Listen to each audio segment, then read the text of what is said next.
ரொம்ப ரொம்ப ரொம்ப பாப்புலரான ஒரு காட்டன் வேஷ்டி பிராண்ட். ஆனா ஒரு காலத்துல அவர் அதை ஆரம்பிச்ச போது அந்த நிறுவனர் தலைச்சுமையா அந்த வேட்டியை எடுத்துட்டு கடை வீதியில போய் விற்பாராம்.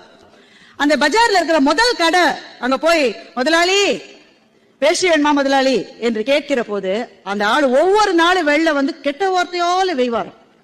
ஏண்டா தினம் வந்து உயிர் எடுக்கிற போனா இவர் உடனே அடுத்த கடைக்கு போவார். அடுத்த நாளும் நிச்சயமா வந்து கேட்பார்.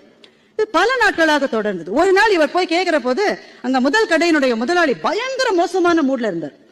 அவர் வந்து வெந்நீரை கொட்டிடுவேன் நாயை எதுக்கு ஒவ்வொரு நாளும் வந்து கேட்கிறேன்னு கண்ணா பின்னாடி வேற திட்டிருக்காரு. இப்போ உடனே நமக்கு எல்லாம் இந்த சிச்சுவேஷன்ல நம்மள வச்சு பாருங்க, நம்ம எல்லாம் என்ன செஞ்சிருப்போம். இவர் என்ன பண்ணிருப்பாரு?